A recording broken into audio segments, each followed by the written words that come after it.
ऐसे वक्त में कोर्ट में इस मामले को रखा गया या फिर कोर्ट का फैसला जिस वक्त आया है, क्या वो वक्त भी बहुत इंपॉर्टेंट है? क्योंकि ये चुनाव से ठीक पहले का, वोटिंग से ठीक पहले का वक्त है। चुनाव की तारीखों का ऐलान हो चुका है। इस पर भी सवाल उठाया जा रहा है। आज इसी पर बात करेंगे। नीरज कुमार प्रवक्ता बीजेपी के हमारे साथ हैं, परिमल कुमार जेडीयू के प्रवक्ता हमारे साथ हैं, अवधेश कुमार वरिष्ठ पत्रकार हमारे साथ हैं, संदीप त्रिपाठी कांग्रेस के नेता, डॉक्टर राजकुमार राजन प्रवक्ता आरजेडी से, प्रेम कुमार वरिष्ठ पत्रकार हमारे साथ हैं। आप सभी का बहुत बहुत स्वागत है। राजकुमार जी,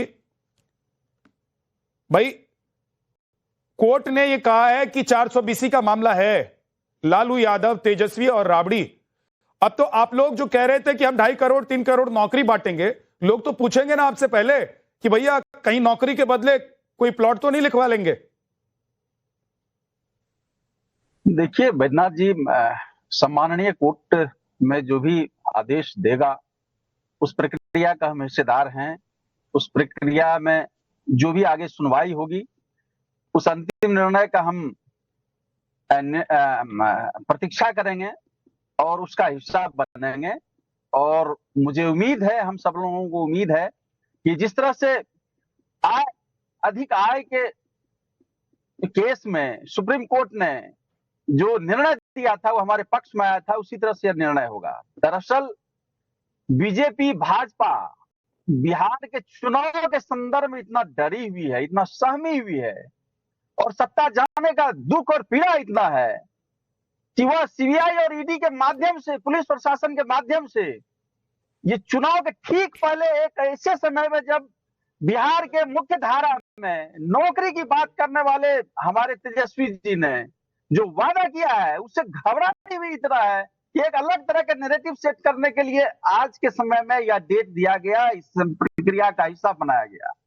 दरअसल इसके पीछे समझिए, आप कह रहे हैं कि कोर्ट ने जानबूझकर ऐसे वक्त में फैसला दिया है जब बिहार में चुनाव है। देखिए ये जो समय है टाइमिंग को लेकर है, तो सर टाइमिंग तो कोर्ट की है भाई, कोर्ट ही तो तय करती है ना कि अगली तारीख कब होगी।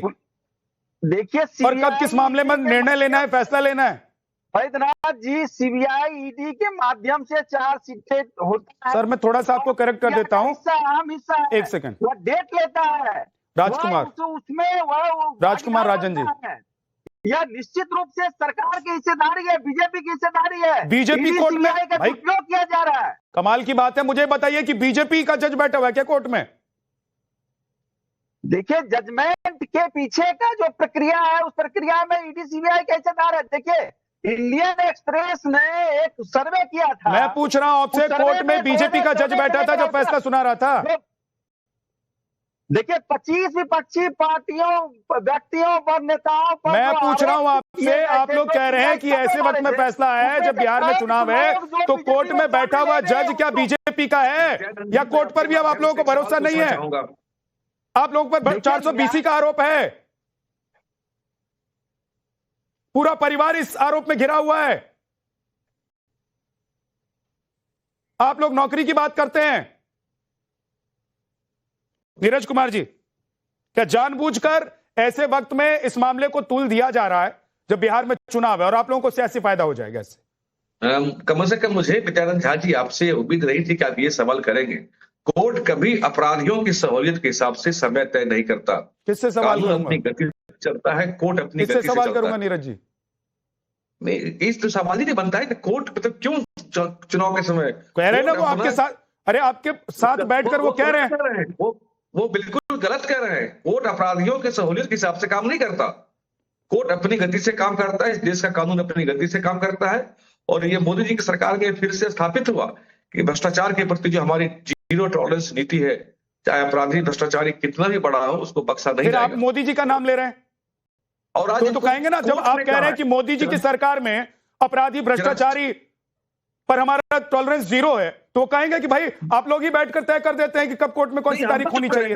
फिर आप कहेंगे कि कोर्ट अपना काम कर रहा है। भाई मुझे इसमें कोई संदेह नहीं है कि कोर्ट अपने हिसाब से चलता है और वहां के जज अपने हिसाब से तारीख तय करते हैं। लेकिन फिर आप जब इसमें अपने नेताओं का नाम डालते हैं तो वो पूछेंगे आपसे। आप ही बोलते रहेंगे, मुझे भी बोलने देंगे। ये मुकदमा इन पर पहले से चल रहा है और कोर्ट के जज ने, माननीय न्यायाधीश ने उन्हें दोषी पाया है। अब ये बेशर्मी की पराकाष्ठा है कि उसके बाद भी कह रहे हैं कि हम निर्दोष हैं, पॉलिटिकल कारणों से फंसाया जा रहा है।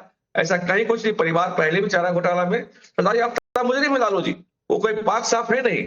और जो चारा घोटाला में सजा याफ्ता मुजरिम होने के बाद ये फिर रेल मंत्री बन जाते हैं, और रेल मंत्री के बनने के बाद ये फिर से घोटाला करते हैं। असल पूरा परिवार घोटाला करने का आदी है, और तेजस्वी यादव जैसे भ्रष्टाचार के प्रतीक हैं, उसी वंशवाद के प्रतीक हैं। और बिहार की जनता ऐसे लोगों को दोबारा सत्ता में नहीं देखना चाहती, जो सिर्फ बिहार को लूटने का, नौकरी के नाम पर जमीन लेना। अभी तेजस्वी यादव वादा करते हैं कि 1 करोड़ बिहारी के हर घर में हम नौकरी देंगे। इनको ये भी बताना चाहिए कि नौकरी के बदले वो कितनी जमीन लेंगे लोगों से। इनका ये पुराना धंधा अवधेश है। कुमार जी, क्या ये लेने के देने पड़ गए हैं आरजेडी को? एक तरफ वो कह रहे थे कि 2.5-3 करोड़ नौकरी देंगे, हर परिवार में एक व्यक्ति को हम लोग सरकारी नौकरी देंगे, और अब तो लोग ये पूछेंगे बिहार में कि भैया नौकरी तो आप देंगे, लेकिन उसके बदले में क्या लेंगे?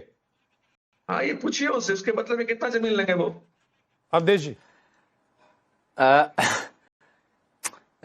देखिए विद्यानाथ जी, ये तो होना ही था, क्योंकि जिस प्रकार से ये पाप और अपराध हुए थे, कोर्ट तो बाद में आरोप तय करती है, लेकिन जिन लोगों ने पटना में उन जमीनों को देखा है, उसके ट्रांसफर डीड को देखा है, कंपनियों को का स्वामित्व बदलते देखा है कि वो एक कंपनी, और पहले तो उसका शेयर खरीदा जाता है, बाद में सब डायरेक्टर बन जाते हैं, उनको मालूम है। उनको इसमें तो सीबीआई के अलावा ईडी भी पैसे का ट्रायल देख चुकी और आ चुका है। चूंकि किसी पर आरोप लगाना और कोर्ट द्वारा आरोप तय करना, दोनों में बहुत मूलभूत अंतर होता है।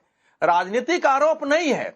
और कितना शर्मनाक है, कोर्ट ने उनको कहा कि आप आरोप नहीं स्वीकार करते हैं। इसके तो साफ दिखाई देता है कि जो दोनों बीएनआर होटल थे पुरी में और रांची में, वो आईआरसीटी का होटल था। पहले आपने दूसरा होटल था रेलवे के अंदर था, उसको आपने पहले आईआरसीटीसी में दे दिया, और उसके बाद उनको जो है सुजाता होटल प्राइवेट लिमिटेड, जिसके मालिक सुबोध कुमार सिन्हा थे, और वो आपके साथ थे, और आपके जो बीच में सहयोगी था वो एसडी भोला प्रसाद यादव, वो सबसे बातचीत कर रहे थे। उसने बताया है कि आपके जो जमीनें हैं उसमें वो करीब 3 एकड़ जमीन आपने इसके आधार पर लिया है। वो जमीन आपने नगद खरीदा, और नगद भी पैसे जो है वो नगद पैसे से जमीन है, उसका ये नहीं कि बैंक में भी ट्रांसफर है। 4 करोड़ 39 लाख उस समय सर्किल रेट होता है। और विद्यानाथ जी, सर्किल रेट जितनी जमीनें हैं दिल्ली पटना में, उसके 1000 गुना 10-10 हजार गुना मार्केट में रेट होता है। तो चीजें दिख रही हैं वहां। अब आप कुछ भी कहेंगे इस समय, लेकिन वो क्या जमीन पर जाएगा? क्योंकि लालू जी को तो चारा घोटाले में रहते हुए, आरोपी होते हुए भी 95 और 2000 का चुनाव जीते थे जी। तो ये लगता है कि भाई जीत जाएंगे। वो जेल चले गए, फिर भी 2000 में सन 2020 में उनकी पार्टी को वोट मिल गया था। तो कुछ भी हो सकता है। लेकिन दूसरी ओर यह भी सच है कि लालू जी का पूरा शासन, पूरा परिवार भ्रष्टाचार और कानून व्यवस्था के आधार पर ही पराजित हुआ 2005, 10, 14, 9 में। यह भी एक सच्चाई है। तो इसलिए पॉलिटिक्स में भी आवाज उठेगी। पत्रकार भी, अब सोचिए ना, अगर कांग्रेस पार्टी से कोई पत्रकार पूछेगा, जनता पूछेगी कि आपके मुख्य पार्टनर भ्रष्टाचार के आरोपी हैं, उस पर आपका क्या मत है, तो कांग्रेस क्या बोलेगी? सर, आरोप लगाएगी तो क्या आरोप लगाएगी तो क्या बोलेगी? अबे तो सवाल उठेगा, कैसे डिफेंड करेंगे ये? ठीक है सर। संदीप जी, शांत तो हो जी। जी विद्यानाथ जी, पहली बात तो एक बात मैं स्पष्ट कर देना चाहता हूं, क्योंकि बार बार कोर्ट का जिक्र आ रहा है। तो जो कोर्ट में जो भी वर्डिक्ट दिया है, अगर हो सके तो उसको अक्षरशः पढ़ा जाए, अन्यथा मुझे नहीं लगता कि अपनी तरफ से कोई चीज जोड़नी कोर्ट के सम्मान में उचित हो। कल कोर्ट ने क्या कहा और 20 सितंबर को क्या कहा था, दोनों मैं पढ़ देता हूँ, और दर्शकों पर और आप सभी पे छोड़